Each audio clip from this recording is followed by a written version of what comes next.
thoughts on Erik Ten Hag, obviously leaving his position as Manchester United manager, and Ruud van Nistelrooy taking interim charge? Yeah, you can, of course. He's a Dutch manager, so that makes it even harder for us as Dutch people. Always your first thoughts are with the person. We are all in this job, so we know that it can happen. But if it happens, especially because I know him a little bit and I know how much work he puts into it, and then to get this news for him is, of course, a pity. But we also know, especially us coming from Holland, how well he did at Ajax and that he won 2 trophies over here. So we will see him, I think, in the near future somewhere at a big club again. But at this moment, it's for him and his family. It's, of course, tragedy is maybe a bit too much to say, but it's a big disappointment. For your squad at the moment, Jota, Chiesa, Conor Bradley, are they likely to figure? How far away are they from a return? The ones you just mentioned, Conor is training with us again, so he could maybe be in the squad tomorrow. Jota not, Alisson not, Harvey Elliott not, and Federico, I'm not expecting him to be in the squad tomorrow as well. How long do you think for Federico? That's always difficult to say because he goes a bit up and down. So sometimes he's there with us, train a few days, and then he goes out. He goes out for an injury again. So I don't want to put days or weeks on it because I think we just have to make sure he gets in the best possible shape and don't put any pressure on him by coming up with dates.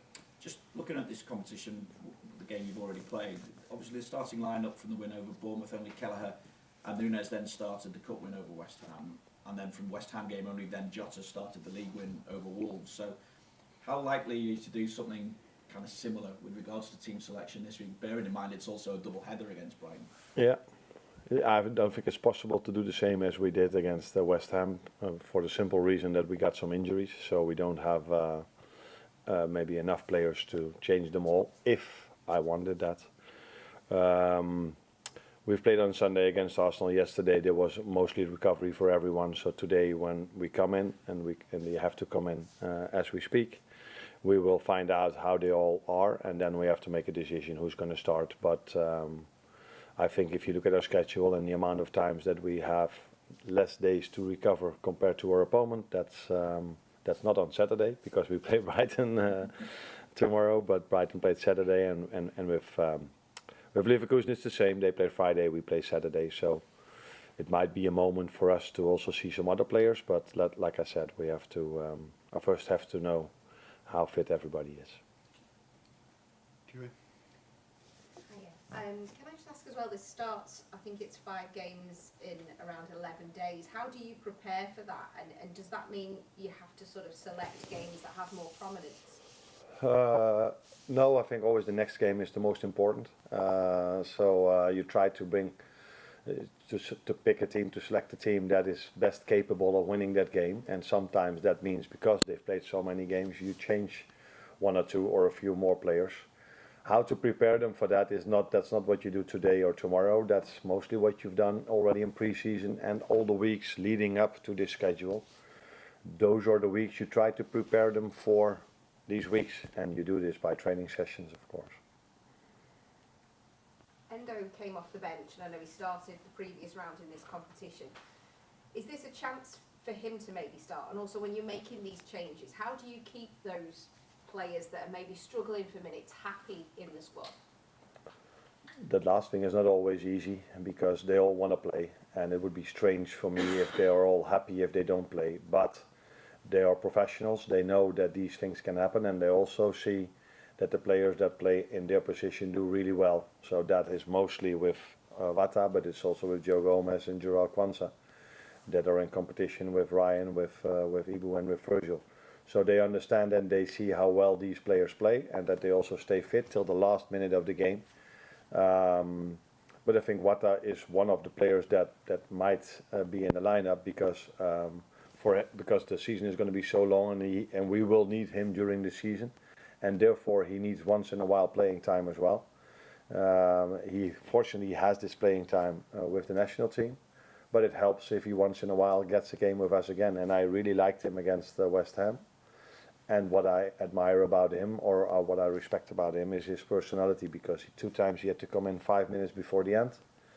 And in my managerial career, I sometimes have seen that players, if they come in 5 minutes before the end, they come in with a face like this and play like that. But every time when we need him, even if it's for 5 minutes, he shows up for the team, for his teammates and for himself. So I think he, also for that reason, he deserves to play tomorrow. Tomorrow. Well, Hi Arne, you mentioned after the Arsenal match your admiration for Darwin Núñez and his ability to come in and play 3 games after not having played a lot and to play with such energy and aggression. You also kind of mentioned he was the only recognised striker available, so with that in mind I was wondering about some of the other options. We saw Cody Gakpo play 15 minutes at the end of the game against Leipzig, but he seemed to have been a little bit more rejuvenated in his old left wing role.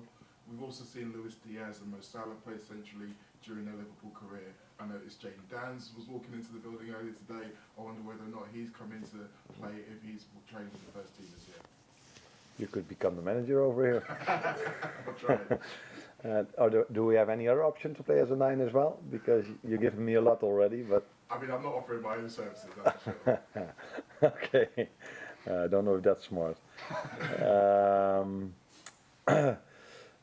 No, I think about Darwin, I think I gave him credit for the fact that he worked so hard in previous weeks where he didn't play a lot to be able to play 3 times in a row, and I think three games in 8 days. So that says a lot about him, but it also says a lot about the quality of our performance staff and medical staff, that we were able to give him the right sessions, to prepare him in the right way. But you always need the player to buy in, because you can give him the right sessions, but if he doesn't give everything, then it's very difficult for him to do what he did. So also with him, it was a good thing that his ban for the Uruguay team was cancelled, so he could play their 2 games. That helped probably as well for him to play the way he did. And I'm not talking about the quality he played with, but the intensity he played with, and the quality was also good. So there was a positive thing. Yeah, it is a pity that Diogo Jota is not available and Federico Chiesa is also not available, because they were, in my opinion, the most logical number 9s. Maybe not in yours, but I agree. but still we have some other options with the ones you just said. any more? Do you expect Jota to be back before the November international break? No. No, it'll be after that. Yeah. Yeah. And Elliot the same? Ellie the same. Yeah. And just on Chiesa, there was some reports of Italy at the end of last week saying that they might try and get him on loan in January. Is that ever, it seems fairly knee-jerk to...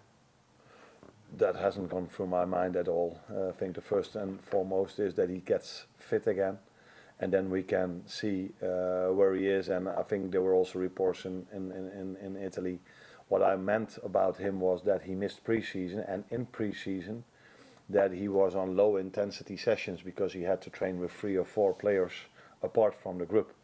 So that is what I said, and then going from there to a high intensity league, to a high intensity playing style, is difficult in general for every player, but especially if you had a pre-season like this. So we knew this before, so we knew we had to be really careful and adjust where we could to his individual needs. But it hasn't been perfect yet, so we're trying to find the right way of building him up without overloading him, and that has been difficult till now, but I have the full confidence that that will happen, and let's let him first be fit. Just the goalkeeping situation, Arne, do you look to keep Kelleher in this competition, or do you give Jaros a chance? It's something that also goes through my head, and I haven't made a decision yet, so we will see tomorrow. It's also a decision you take. Also, you include your goalkeeper coach with that, but in the end, I have to make that decision, and I also want to hear how fit Queeve is at the moment. He played many games, so let's wait and see what decision I make tomorrow. And at the weekend, Mamardashvili made 2 unbelievable saves. I don't know if you've seen any of his there last night. How have the club been tracking his progress before he joins next summer? I assume the club follows his progress very detailed, because I know how professional this club is. If you ask me, I'm in a program from game, press conference, press conference. Sometimes have some time to train with the boys as well. So I wasn't able to see his game during the weekend, but it's good to hear that he made some good saves. But I'm not surprised to hear that, because we knew that we bought a very good goalkeeper with him. I was just going to ask what you thought of the main threats from Brighton will be tomorrow. Very good idea about football for many years already, so I like their playing style a lot. With their former manager already, and with this one as well. And I think what makes the club Brighton, in my opinion, special is that maybe not the most money in the league when they buy the players, but they always find the right ones. So there's a lot of quality, although also for them the transfer fees go up a bit, but they are not spending 100 million on a player, so they always find the right ones. And so many quality players to pick, and a very good playing style. Just on obviously the cup's a chance to use young players sometimes. You obviously used a lot of them to go out on loan in the summer to maybe get game time. But when you do get injuries and you're looking at the squad, is that the difficult balance to try and know how many to let go and how many to sort of keep around the building? Yeah, that is sometimes difficult, because in certain situations you would prefer to keep them here, because then they can train every day with you, and you can implement in the best possible way your playing style. But if that also means that they hardly play, that will normally also lead not to the progression you are hoping for. So that is the balance we always try to find with our players, also with our very talented ones. Then sometimes that means you bring them on a loan. Stefan Bijcetic was a very good example to that. And then you hope to see that he plays a lot, and then you already played a few games. And then it's very pleasing in this particular situation that he went to a very good manager as well, with Pepijn Leijnders, that knows this club also. So. And for Ben Doak, it's similar. Also went to a very good manager and to a very good playing style. So it's a balance we need to find. Do we want to play them on a regular basis or once in a while and keep with us? And we have to we have to be aware of our own interests, so we can't let everybody go that doesn't play all the time. And there, Tyler Morton is a good example of that, which is a quality player. Good enough to play everywhere around the league, but is in competition with so many good midfielders over here. But yeah, like you see now we've got 6 forwards, 2 of them are injured, so only 4 left. And with the schedule we have, that's sometimes a bit of a worry for me. So maybe we should bring Ben Doak back.